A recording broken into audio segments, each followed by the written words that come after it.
নহয় কথা বতৰাবিলাক ভাল হোৱা নাই। ৰেজাউল কৰিম চৰকাৰে বৰ অসমৰ কথা কৈছে বুলি এতিয়া তেওঁ কৈছে। কথাটো হৈছে বাংলাদেশী মূলৰ মানুহ এজনে বৰ অসমৰ কথা ক'ব নেকি? ইয়াত বৰ অসমৰ কথা খিলঞ্জীয়া ভূমিপুত্ৰই ক'ব। ৰেজাউল কৰিম চৰকাৰে কিয় বৰ অসমৰ কথা ক'ব? কথা বতৰাবোৰ তাত। এতিয়া তেওঁ কৈছে মই ক্ষমা খুজিছোঁ। তাত ক্ষমা খুজিলে নহ'ব, ইয়াত ক্ষমা খুজিব লাগিব। নহ'লে উজনি অসম অচল কৰি দিয়া হ'ব, উজনি অসম বন্ধ ঘোষণা কৰা হ'ব। আৰু এটা কথা, এতিয়া আমাৰ কিমানজন সতীৰ্থ জেলত আছে, তেওঁ এনে উদ্ভট মন্তব্য কৰি তেওঁক কিয় এতিয়ালৈকে এখন চৰকাৰে জেলত ভৰাব পৰা নাই, তাক লৈ আমাৰ প্ৰশ্ন আছে। তেওঁক কিয় এৰেষ্ট কৰা নাই, তাক লৈ আমাৰ প্ৰশ্ন আছে। আমাৰতো 22জনকৈ ল'ৰা বিনা দোষত জেলত সোমাই আছে, কিন্তু তেওঁক কিয় এৰেষ্ট কৰিব পৰা নাই? আমাৰ মুখ্য সচিব জেলত সোমাই আছে, কিন্তু তেওঁক কিয় এৰেষ্ট কৰিব পৰা নাই, তাক লৈ আমাৰ প্ৰশ্ন আছে।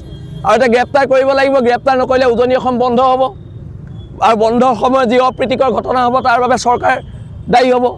আজি হিমন্ত বিশ্ব শৰ্মাই কৈছে আমি নামনিত উচ্ছেদ চলাইছোঁ, তেন্তে আমাৰ চিন্তামণিগড় কি হ'ব?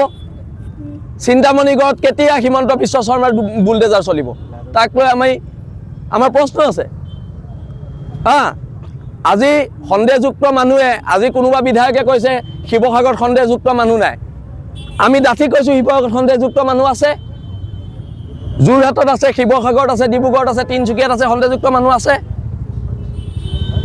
এতিয়া অসমৰ ৰাইজে সিদ্ধান্ত ল'ব লাগিব যে ধুতিৰ লগত থাকিব নে লুঙিৰ লগত থাকিব। বিল আছি থানা অসম সদায় ধুতিৰ লগত থাকিব, সেইটো স্পষ্ট কথা, স্পষ্ট কথা।